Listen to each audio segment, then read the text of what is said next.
NUG ဖြိုခွဲမဲ့အကြံဒိုးလက်မခံဆိုတဲ့စကားလုံးကလည်းပြည်သူကသူတို့စိတ်ထဲကထွက်တဲ့စကားလုံးလာ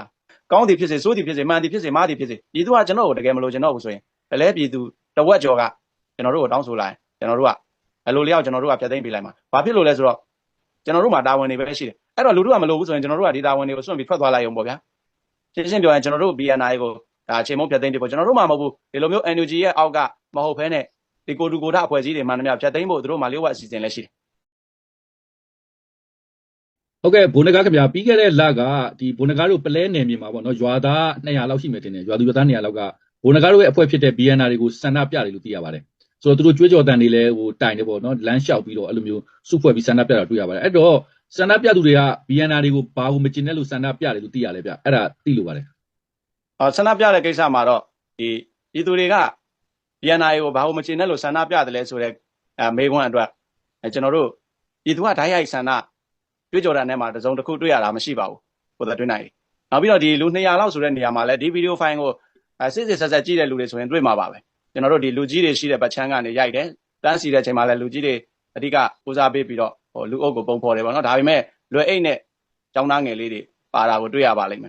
်ဒါပေမဲ့လည်းဒီလိုကိစ္စတွေကဆန္ဒပြပွဲတွေတိုင်းမှာကျွန်တော်တို့ဒီចောင်းသားငယ်တွေဆိုတာလည်းပါတတ်တာပါပဲဟိုရှေ့ကလေးကပေါ့နော်အဲ့လိုပါတတ်တာပဲဒါပေမဲ့ဒီဆန္ဒပြပွဲနဲ့ပတ်သက်လို့ကတော့ခုနမေကွန်းထဲမှာလို့ပေါ့နော်ပြည်သူတွေကဘာကိုမချေနှက်လို့ဆိုတဲ့စကားမျိုးပြောမယ်ဆိုရင်ဥပမာကျွန်တော်တို့ကပြည်သူလူထုကိုအနိုင်ကျင့်တာရှိသလားတစုံတစ်ခုကျွန်တော်တို့မှ post လေးတစ်ခုတင်လိုက်ဖြစ်ပါတယ်ဆန္ဒပြပွဲကအတိတ်ပဲနည်းနည်းဟိုပြည့်စုံအောင်ဆိုပြီးတော့ဒီတရားကတော့ကျွန်တော်အနေနဲ့သဘောတရားတစ်မျိုးတော့တက်ရောက်သွားတာပေါ့ဗျာအမှုကြီးတစ်ခုခုတက်ဖို့ဆိုပြီးတော့ဒါမှကျွန်တော်တောင် post တင်လိုက်တာရှိပါတယ်တကယ်တော့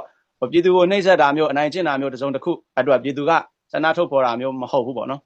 ်ဆန္ဒပြပွဲကပြည်သူရဲ့ဆန္ဒဆိုတာအထက်ကိုပဲဒီပြည်သူနဲ့ကျောင်းသားတွေကိုအသုံးချပြီးတော့တစုတစ်ဖွဲ့ရဲ့ဆန္ဒကိုဖော်ထုတ်တဲ့ကြွေးကြော်တာမျိုးတွေပါပဲအားလုံးသတိထားကြည့်မယ်ဆိုလို့ရှိရင်သိနိုင်ပါတယ်ဟုတ်ကဲ့အဲ့ဒီကြွေးကြော်တန်တွေကိုကျွန်တော်တေချာနားထောင်ကြည့်တော့အဲ့ဒီမှာအချက်3ချက်ကြွေးကြော်တာတွေ့ရတယ်တစ်ခုကတော့ဒီကိုစော်ထက်ကိုပြစ်ခတ်မှုအတွက်ကိုဖြည့်ရှင်းပေးပါလို့သူတို့တောင်းဆိုထားတယ်နောက်တစ်ခုက UNG ကိုဖြိုခွဲမဲ့အကြံဒိုးလက်မခံပေါ့နော်အဲ့ဒါလည်းကြွေးကြော်တယ်နောက်တစ်ခုကတော်လန်ရေးအဖြတ်မောက်လုပ်တဲ့ BNR တွေအလိုမရှိပေါ့အဲ့ချက်အဲ့3ချက်ကိုအဓိကတွေ့ရတယ်အဲ့တော့ခုနကကိုစော်ထက်ကိုပြစ်ခတ်မှုဖို့ဖြည့်ရှင်းပေးပါလို့တောင်းဆိုတယ်ပေါ့နော် BNR တွေကိုအဲ့လိုနားလေတယ်ဆိုတော့အဲ့ဒီကိစ္စကဟိုဘယ်လိုပြစ်ခတ်မှုဖြစ်ခဲ့တာလဲအဲ့ဒါပြောပြလို့ရနိုင်လားဗျအဲ့ဒါကကိုစော်ထက်နဲ့ပတ်သက်ပြီးတော့ကျွန်တော်တို့ကပြစ်ခတ်မှုလုပ်ခဲ့တာမရှိပါဘူးဟိုတွေ့နိုင်အဲ့ဒီမှာက BNR ရဲဘော်၄ယောက်ကဒါခွင့်ယူပြီးတော့သူ့ရွာသူပြန်တဲ့အချိန်မှာလမ်းမှာပေါ့ဂိမ်းမဟုတ်ဘဲနဲ့သူ့ရွာထိတ်လမ်းကြားထိလာပြီးတော့ဝေကောက်တယ်ဒီမှာလဲအကောက်ခွန်စလစ်လဲဖြတ်ပိုင်းလဲမရဘူးမရတဲ့ခါကျပြည်သူကအဲ့ဒီဟာကိုဗီဒီယိုမှတ်တမ်းယူလာပြီးတော့ဒီရဲဘော်တွေဒီကိုလာပြီးအကူအညီတောင်းတယ်ပေါ့နော်လာပြီးတော့ပြောကြတယ်ရွာထိတ်မှာဒီလိုလုပ်နေတာကိုပြောပြလို့ရရင်ပြောပြပါအောင်ဆိုတော့ရဲဘော်တွေကပထမတစ်ချိန်သွားပြောတယ်ပထမတစ်ချိန်သွားပြောတော့ရွှေ့မလားဆိုပြီးတော့စောင့်ကြည့်တယ်မရွှေ့တဲ့အခါကျတော့ဒီရဲဘော်တွေကဒုတိယတစ်ချိန်ဆက်သွားပြောတယ်ပြောတဲ့အချိန်မှာတနက်ကသူတို့ဘက်ကနေပြီးတော့မောင်းထိုးချိန်ပြီးဒီရဲဘော်တွေကိုဒီလာပြီးတားတဲ့ကိစ္စနဲ့ပတ်သက်ပြီးတော့သူတို့ဘက်ကတုံ့ပြန်တာပေါ့လက်နက်မောင်းချိန်ပြီးတော့တုံ့ပြန်တဲ့အချိန်မှာဒီရဲဘော်၄ယောက်ကလည်းလက်နက်ကိုဝင်လူပြီးတော့ဒါတနက်ကမောင်းထိုးပြီးသားကြီးထိုးပြီးသားဆိုတော့တနက်ကဘိုးပေါ်မှာထောင်ပြီးတော့ကြီးပေါက်သွားတဲ့သဘောမျိုးပဲဒါကကျွန်တော်တို့ပြောတယ်ဆိုတာထက်ကျွန်တော်တို့ဒီဗီဒီယိုဖိုင်တစ်ခုလဲဒါလူမှုကွန်ရက်မှာကျွန်တော်တို့တင်ထားပြီးသားဖြစ်ပါတယ်အဲ့ဒီမှာအခင်းဖြစ်စဉ်မှာပါလာပြီးတော့ခေါ်လာတဲ့ကိုမင်းခိုင်ပါလာဖတာဝန်ခံဟောင်းကိုကျွန်တော်ကိုယ်တိုင်ကျွန်တော်တို့ဒါအေးအေးဆေးဆေးမင်းမြန်းထားတဲ့အချိန်မှာသူကိုယ်တိုင်ပြောထားတဲ့အတန်ကိုတခြားပြန်နှထောင်လို့ရပါကျွန်တော်တို့ကချင်းချောက်တာလည်းမရှိဘူးအဲ့ဒီလူကိုဆက်သွယ်ပြီးမေးလို့လည်းရတယ်ကျွန်တော်တို့လုံးဝချင်းချောက်တာလည်းမရှိဘူးအနိုင်ကျင့်အကြက်ကင်ပြီးဖြစ်ဆိုခိုင်းတာလည်းမရှိဘူးကျွန်တော်ကိုယ်တိုင်ဒါအေးအေးဆေးဆေးမင်းမြန်းခဲ့တဲ့အချိန်မှာတနက်ကတော့မိုးပေါ်ထောင်ပေါက်တာတွေတော့ရှိခဲ့တာပေါ့တကယ်ဟိုလူတွေကိုချိန်ပြီးပြစ်တာမျိုးမရှိပါဘူးဆိုတာဒါပါလာဖတာဝန်ခံဟောင်းပေါ့နော်အဲ့အချိန်မှာတော့သူအရက်သားဖြစ်နေပြီလို့တော့ပြောပါတယ်သူကိုယ်တိုင်ပြောခဲ့တာရှိတာပဲလေနော်ဒါကိုအားလုံးမြင်နိုင်ပါတယ်ဒါကြောင့်ပြောတာကြွေးကြော်တန်ထဲမှာကကျွန်တော်တို့ကလူထုကို BNR ရဲ့အနိုင်ကျင့်လို့ဆိုတဲ့အခြေအနေမျိုးတွေကြွေးကြော်တန်ထဲမှာတစုံတစ်ခုမှမပါဘဲနဲ့ဒါတစုတစ်ဖွဲ့ကမကျေနပ်တဲ့အခြေအနေတွေကိုဒါဒီကြွေးကြော်တန်3ခုနဲ့ပုံဖော်ထားတာရှိတယ်ဒါကိုကြည့်မယ်ဆိုရင်လည်းသိနိုင်ပါတယ်ဟို UNG ကိုဖြိုခွဲမဲ့အကြံဒိုးလက်မခံတော်လိုင်းရဲ့အပြတ်မောက်လုပ်တဲ့ BNR လို့မရှိဒီကြွေးကြော်တန်တစ်ခုပေါ်မှာရောဘုန်းတကားအနေနဲ့ပါများပြောလို့လဲဗျအဲ့ဒီစကလုံးတွေကိုလည်းတေးချာချာနားလဲတဲ့သူဆိုလို့ရှိရင်သဘောပေါက်ပါတယ်ဒီလေတန်တွေကအမှန်တကယ်ပြည်သူကလာတဲ့လေတန်ဟုတ်ရဲ့လားပြည်သူကကျွန်တော်တို့ကိုဘာအဖြတ်မောက်သူတို့မြင်ဘူးလို့လေကျွန်တော်တို့ဒီဒေတာတော့မှာဒေါ်လာရေးစပါပြီဆိုကြတဲ့ဒီကနေ့အချိန်ထိကျွန်တော်တို့လူထုကိုတင်ပြပြီးတော့လုပ်ခဲ့တဲ့အချိန်နဲ့လူထုကိုတိတ်ပြီးတော့မပြောတော့ဘဲနဲ့လုပ်နေတာပဲကွာကျွန်တော်တို့ကအစိုးရတရက်စီကနေနောက်ထပ်အစိုးရတရက်စီကိုအာဏာလက်ပြောင်းဖို့ကိစ္စတော့ကျွန်တော်တို့ကဒီတိုက်ပွဲထဲမှာလက်နက်ကင်ပြီးဝင်လာတာမဟုတ်ဘူးလူထုရဲ့စစ်မှန်တဲ့အကျိုးစီးပွားတော့ကျွန်တော်တို့ဒေါ်လာရေးလုပ်တာအဲ့တော့ကျွန်တော်တို့ရဲ့မူလရည်ရွယ်ချက်အတိုင်းတော့ကျွန်တော်တို့လုပ်နေတာပဲအခုလည်းလုပ်နေတာပဲအရင်ကလည်းလုပ်နေတာဒါပေမဲ့ပုံစံမတူတာပဲရှိအဲ့တော့ဒေါ်လာရေးအဖြတ်မောက်လုပ်တယ်ဆိုတဲ့တက်တွေကဘာတွေလဲဒီမြေပြင်မှာပြည်သူလူထုရဲ့တရားမျှတမှုရရှိဖို့ကျူးလွန်နေတဲ့အဖွဲ့အစည်းတွေကိုဘယ်အဖွဲ့အစည်းကိုမဆိုကျွန်တော်တို့ကလူထုကိုယ်စားကြားခံတောင်းဆိုပေးနေတာကလွဲလို့တခြားဒေါ်လာရေးအဖြတ်မောက်ပါရှိတယ် ဆန္ဒပြတဲ့လူထုတွေကိုယ်တိုင်ကိုသိတယ်ကျွန်တော်တို့ဒီအချိန်မှာမှတ်မှတဲ့ NUG နဲ့တချို့ပရိပခါတွေဖြစ်လာတယ်အဲ့ဒီပရိပခါတွေကိုပြန်ကြည့်လိုက်ကျွန်တော်တို့ကဒေါ်လာရေးအဖြတ်မောင်လောက်တာလားမြေပြင်တရားမျှတမှုအတွက်တောင်းဆိုရင်းနဲ့ဒီပရိပခါတွေဖြစ်လာတာလားဆိုတော့သိအဲ့တော့ကျွန်တော်တို့ကဒေါ်လာရေးအဖြတ်မောင်လောက်နေတာလည်းမဟုတ်ဘူး NUG ဖြိုခွဲမဲ့အကြံတို့လည်းမခံဆိုတဲ့စကားလုံးကလည်းပြည်သူကသူတို့စိတ်ထဲကထွက်တဲ့စကားလုံးလားတို့မဟုတ်သစုံတစ်ခုစီကနေဆင်းသက်သလားဆိုတာဒီနေရာမှာပို့ပြီးပေါ်တင်လာတာပဲနော်ဒီဆန္ဒပြပွဲရဲ့အကြောင်းအရင်းကအဲ့ဒီကျွေးကြော်တန်တွေပေါ်မှာပို့ပြီးတော့ပေါ်တင်လာတာပဲပြီးတော့ NUG ဖြိုခွဲမဲ့အကြံတို့လည်းမခံဆိုတဲ့သဘောတရားမျိုးကျွန်တော်တို့ဟိုးခေတ်ကလည်းကြားခဲ့ဘူးဒါတွေကမိတ္တူစကားလုံးတွေလို့တောင်ပြောလို့ရပါကျွန်တော်တို့အစကတည်းကပြောနေခဲ့တာပြုပြင်ဖို့ပြောလာခဲ့ပြုပြင်ဖို့ပြောလာခဲ့ရင်မရှိလို့မရဘူးဆိုတဲ့တုံ့ပြန်မှုပဲကျွန်တော်တို့ရခဲ့တယ်ကျွန်တော်တို့ကပြုပြင်ဖို့ပြောတာဖျောက်ပြဖို့ပြောတာမဟုတ်ပြုပြင်ဖို့ပြောတယ်မရှိလို့မရဘူးဆိုတဲ့စကားပဲအဖြေရတယ်အဲ့တော့ကြိုးစားရင်နဲ့တံပြန်ပရိပခါတွေရင်ဆိုင်လာရတယ်နော်ခြေမုံဖို့လုပ်တဲ့အခြေအနေတွေထိကျွန်တော်တို့ကြုံလာရတယ်ခေါင်းစဉ်ကတော့ခုနကပြောတဲ့ဖြိုခွဲတဲ့အကြံမျိုးတော်လိုင်းရေးအဖြတ်မောက်ဆိုတဲ့စကားမျိုးသုံးဆွဲပြီးတော့ဒါလှုပ်လာတာပေါ့နော်ဒီကြွေးကြော်တန်တွေကြောင့်ပဲဆန္ဒပြပွဲကဘယ်ဟာဆင်းသက်လာတယ်ဆိုတာပေါ်တင်တယ်လို့ဒီဟာကအတိတ်ပဲရှိမရှိလဲတွေးခေါ်နိုင်စွမ်းရှိတဲ့လူဆိုရင်ဒါကသိတယ်လို့ပြောလို့ရပါတယ်ဟုတ်ကဲ့အဲ့တော့ဘာပဲဖြစ်ဖြစ်ဆန္ဒပြပွဲဘိုနဂါတို့ BNR တွေကိုဒီစန့်ကျင်တဲ့ဆန္ဒပြပွဲပေါ့နော်ဖြစ်ခဲ့ပြီဆိုတော့ဒီရွာသူရွာသားတွေနဲ့အခုလိုတောင်းဆိုချက်တွေအပေါ်မှာတွေ့ဆုံဆွေးနွေးပြီးတော့မင်းမျက်နှာမျိုးဖြစ်ရှင်းတာမျိုးရောလုပ်ခဲ့ပြီလားလုပ်ဖို့ရှိလားလုပ်ခဲ့ပါတယ်ရှိပါတယ်ဒါပေမဲ့တချို့ဒီပြည်သူတွေကတော့ဆန္ဒပြပွဲမှာပါတဲ့သူတွေကတော့သူတို့တချို့ကတော့ကြောက်နေတာရှိတာပေါ့ဗျာကြောက်နေတာရှိတာပေါ့ဆိုတာတခုခုကိုသူတို့ကျွန်တော်တို့ဘက်ကစိတ်ထဲမှာထားမလားဆိုတဲ့အမျိုးစိုးရိမ်နေတာရှိတယ်ဒါပေမဲ့ကျွန်တော်တို့ကအဲ့ဒီလိုမျိုးလူထုကိုသဘောမထားဘူးဘာကြောင့်လူထုကဒီပေါ်မှာဆန္ဒပြဖို့လမ်းပေါ်တက်လာရတယ်ဆိုတာလဲကျွန်တော်နားလည်တယ်လူထုကဒီချိန်မှာစစ်တပ်ကိုဆန္ဒပြဖို့တောင်မှကြောက်နေတဲ့အချိန်လေးဘာလို့ကြောက်တယ်လဲလေချောင်းကနေဘုံတစ်လုံးကျလာမယ်120ဘုံဒီတစ်လုံးနောက်ပေါင်ဘုံတစ်လုံးကျလာလိုက်မယ်ဆိုရင်အဲ့ဒီမှာဆုံးရှုံးသွားမယ်အသက်တွေကဘယ်သူတာဝန်ခံမလဲအဲ့ဒီလမ်းပေါ်တက်လာမယ်လူထုကိုဘယ်သူကတာဝန်ခံမလဲအဲ့ဒီလူထုကိုယ်တိုင်လည်းသိတယ်အဲ့တော့တော်ယုံတိုင်ယုံလမ်းပေါ်မတက်ချင်ဘူးသူတို့ဖီအားကြောင့်တက်ရတာများတယ်နောက်တစ်ခုကဒါကအားလုံးကဆန္ဒမပါတဲ့လူတွေလားလို့မေးရင်တော့မဟုတ်ပါဘူးတကယ်ကိုကျွန်တော်တို့ကိုမလိုလားတဲ့လူအချို့လည်းရှိမှာပါဘာပဲဖြစ်ဖြစ်ကျွန်တော်တို့ကပြည်သူဆန္ဒကိုအလေးထားတယ်လူထုဆန္ဒတိုင်းကျွန်တော်ဖြစ်စေရမယ်ဒါပေမဲ့တစ်ခုတော့ရှိတယ်ကွာခြားဒီမိုကရေစီဖြစ်လို့မရဘူးကျွန်တော်တို့နီးသူဆန္ဒပြခံထားရတဲ့အခြေအနေတွေပေါ်မှာရောကျွန်တော်တို့နီးသူအရေးယူဆောင်ရွက်မယ်ဆိုလို့ရှိရင်ကျွန်တော်တို့ကလက်ခံဆန္ဒပြတဲ့ပြည်သူတွေကတွေ့လို့ရတဲ့ပြည်သူတွေတွေ့လို့ရတဲ့ကြွားတွေကိုကျွန်တော်တို့သွားတွေ့ပြီးတော့အပြေရှာတဲ့အချိန်မှာလဲပြောခဲ့သလိုပေါ့နော်ဖီအားကြောင့်ပါသွားကြရတာတွေရှိတယ်တချို့ဆိုရင်ကျွန်တော်တို့ကအဲ့ဒီရွာတွေမှာလာထိုင်နေပြီးတော့ကာကွယ်ပေးမယ်ဆိုလို့ရှိရင်ဒီဟာတွေနဲ့ပတ်သက်ပြီးတော့တုံ့ပြန်ဖို့အခြေအနေတွေထိဒါလူထုကပြောလာတာရှိတယ်ကျွန်တော်တို့အနေနဲ့ကြတော့လဲအဲ့လိုလူထုကိုပြန်ပြီးတော့ပြောခဲ့သလိုလမ်းမော့မတင်ကျင်ဘူးပေါ့ဟုတ်ကဲ့အဲ့တော့ဘုံကတွေ့ဆုံနေဖီအားပေးမှုတွေရှိရလို့ဒါရွာသူရွာသားတွေကတချို့ကပြောတယ်ပေါ့နော်ဆိုတော့အဲ့ဒါနဲ့ပတ်သက်ရင်တိကျတဲ့တက်တဲ့အထောက်အထားတွေဘုံကတို့ရှိလားကောင်းကောင်းရှိပါတယ်ဟုတ်ကဲ့အဲ့တော့ဒီကိစ္စဖြစ်ရက်ကပြီးခဲ့တဲ့မကြာသေးခင်ကဘုံကတို့နဲ့ဒီပါတောင်းလို့နဲ့ဂိတ်ဖွင့်မှုအပြန်အလှန်ဝင်စည်းတာတွေလုပ်ခဲ့တယ်ဒါတွေနဲ့ဆက်ပတ်သက်တယ်လို့ပြောလို့ရနိုင်မလားဗျအဲ့ဒီအကြောင်းအရာလည်းပါမှာပေါ့ဒါပေမဲ့အဲ့ဒီထက်ပိုများတဲ့အကြောင်းအရာတွေကရှေ့မှာရှိခဲ့ပြီးပြီလို့ပြောလို့ရပါပြည်သူတို့ချင်းစီရဲ့အခွင့်အရေးအတွက်ကျွန်တော်တို့ကတိုက်ပွဲဝင်ခဲ့တာဖြစ်တယ်ကျွန်တော်တို့ရဲ့ဒေါ်လာရေးလက်နက်ကင်လမ်းစဉ်ကရှင်းတယ်အဲ့ဒီအခြေအနေတွေတော့ကျွန်တော်တို့ကလက်နက်ကင်ခဲ့တာတစုတစ်ဖွဲ့စီကနေတစုတစ်ဖွဲ့အာဏာချင်းပြောင်းဖို့ကျွန်တော်တို့ကအလုပ်လုပ်ခဲ့တာမဟုတ်ဘူးအဲ့တော့ဘယ်အစုဖွဲ့ကနေနေပြည်သူအပေါ်မှာတရားမမျှတာမျိုးကျူးလွန်တာမျိုးရှိလို့ရှင်ကျွန်တော်တို့ကဝင်ပြီးတော့တောင်းဆိုတယ်ဝင်ပြီးတော့ကာကွယ်တာတွေလုပ်ခဲ့တယ်တစ်လျှောက်လုံးမှာပြန်ကြည့်လို့ရတယ်အဲ့ဒီအခြေအနေတွေကနေပြီးတော့ဆက်တိုက်ပြိပခါတွေကကျွန်တော်တို့မှာကြုံလာရတယ်ဒီဆန္ဒပြမှုတွေက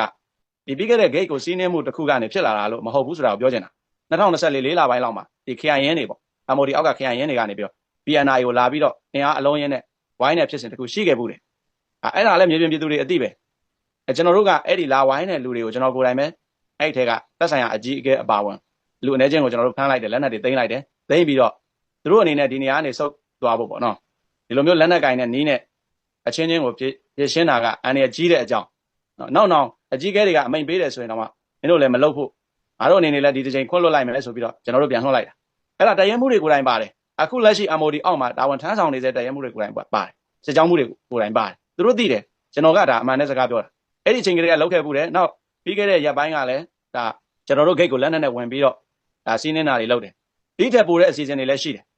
်ရှင်းပြောရင်ကျွန်တော်တို့ကိုဒီဆန္ဒပြပွဲကဒီ gate စီးနှင်းတာနဲ့တင်ဆက်သလားလို့မေးလိုက်တဲ့မေးခွန်းတော့ဖြေတာပါအဲ့ဒီထက်ပိုတဲ့အစီအစဉ်တွေရှိတယ်ရှင်းပြောရင်ကျွန်တော်တို့ BNI ကိုဒါအချိန်မုံဖြတ်သိမ်းပြဖို့ကျွန်တော်တို့မှမဟုတ်ဘူးဒီလိုမျိုး NUG ရဲ့အောက်ကမဟုတ်ဘဲနဲ့ဒီကိုတူကိုထအဖွဲ့အစည်းတွေမှန်သမျှဖြတ်သိမ်းဖို့သူတို့မှလျှို့ဝှက်အစီအစဉ်လည်းရှိတယ်လျှို့ဝှက်ဆိုတာတဲ့ဒါပေါက်ကြားနေပြီးသားတွေလည်းဖြစ်ပါတယ်ရှင်းပြောရရင်ဗျာခြေလို့လွယ်တဲ့ဟာလေးတွေကတော့အတန်မထွက်ဘူးပေါ့ခြေလို့မလွယ်တဲ့အားကြတော့တုံတိုင်းထုရရိုက်ရတော့ပတ်ဝန်းကျင်ကြားတယ်လို့မျိုးပါအဲ့လိုပဲကျွန်တော်တို့တပ်ဖွဲ့ကကြတော့ခြေလို့မလွယ်တဲ့အခါကျတော့ပတ်ဝန်းကျင်ကြားလာတချို့အဖွဲ့လေးတွေပျောက်သွားပြီကျွန်တော်တို့အဖွဲ့ဆိုရင်လည်းဒါလက်နက်ကင်ပြီးတော့ပြရှင်းဖို့ခြေမုံဖို့လောက်တာမအောင်မြင်တဲ့အခါကျတော့ဒီဆန္ဒပြပွဲကိုနိုင်ငံရေးလက်နက်လို့လုပ်ပြီးတော့ကျွန်တော်တို့ကိုခြေမုံဖို့လောက်လာတာလို့ပဲကျွန်တော်ကတော့ပြောချင်ပါတယ်ဘာဖြစ်လို့လဲဆိုတော့ဂိတ်စီးနေတယ်ဆိုတာသူတို့ဘက်ကစီးနေတာရှိပေမဲ့ကျွန်တော်တို့ဘက်ကစီးနေတာမလုပ်ဘူ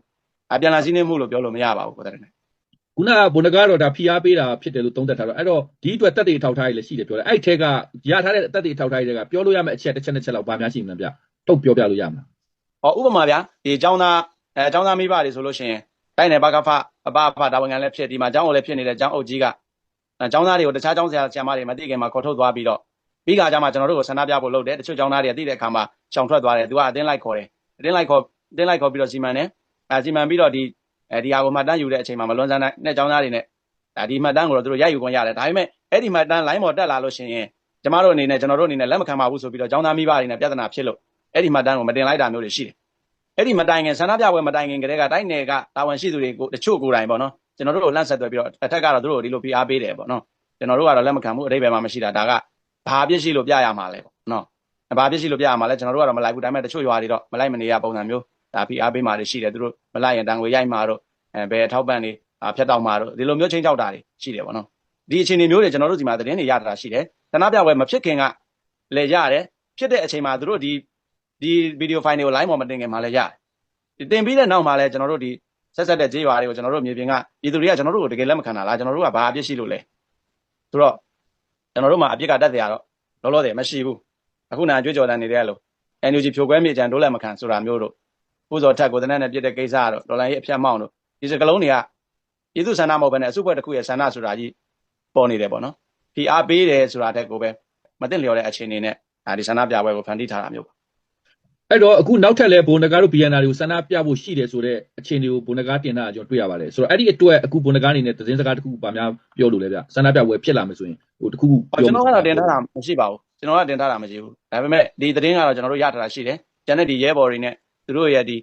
fundraising page တွေကနေတင်ထားတာတော့တွေ့မိတယ်ပေါ့သတင်းကလည်းအမှန်တကယ်ရထားတာပါကျွန်တော်တို့ကိုယ်တိုင်တောင်ကြည့်တယ်နည်းနည်းပို့ပြီးတော့ပြည်တဲ့ပုံစံနဲ့လုပ်ဖို့သူတို့ဒါကိုအစီအစဉ်ချပေးထားတာရှိတယ်လို့သိရတယ်ဟိုလုပ်တော့လုပ်မှာပေါ့ကျွန်တော်ကတော့အလုပ်ပလေးတွေဘာဖြစ်လို့လဲဆိုတော့အခုနပြောသလိုပေါ့နော်ကျွန်တော်တို့ကလူကြီးသိန်းချီရှိတဲ့မြို့နယ်မှာလူလူတွေရဲ့နောက်ဆက်တွဲအန်ရီကိုမငဲမကွက်ဖဲနဲ့လမ်းပေါ်ဆွဲတင်မယ်ဆိုလို့ရှိရင်ဘယ်ဘက်ကဆွဲတင်တယ်ဒါရနဲ့ထောင်နဲ့ချီအောင်လုပ်လို့ရကျွန်တော်တို့ဘက်ကလုပ်မယ်ဆိုရင်လည်းရတယ်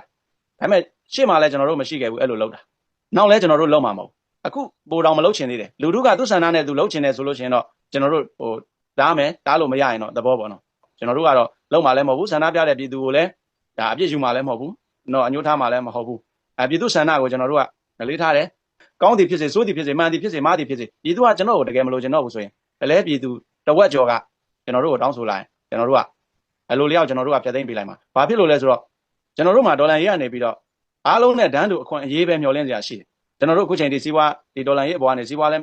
းရထားတာမရှိဘူးယာရုအာဏာရထားလည်းမရှိဘူးပြစ္ဆုတ်ပံမှာလည်းမရှိဘူးကျွန်တော်လာမယ့်အနာဂတ်မှာလည်းအားလုံးပြည်သူနဲ့ဒန်းတူအခွင့်အရေးလွဲလို့ကျွန်တော်တို့မှာတစုံတစ်ခုယာရုနေရာအာဏာအခွင့်အရေးစီးပွား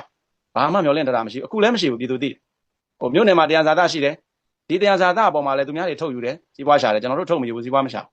ကျွန်တော်တို့ရတာနဲ့ကျွန်တော်တို့လူထုကိုရှိတာနဲ့ကာကွယ်တယ်လူထုရဲ့မဖြစ်မနေလိုအပ်ချက်လေးတွေကျွန်တော်တို့လုပ်နိုင်တယ်လို့လုပ်ပေးတယ်ဒါပဲရှိတယ်ကျွန်တော်တို့မှာတာဝန်တွေပဲရှိတယ်အဲ့တော့လူထုကမလိုဘူးဆိုရင်ကျွန်တော်တို့ကဒီတာဝန်တွေကိုစွန့်ပြီးထွက်သွားလိုက်အောင်ပေါ့ဗျာ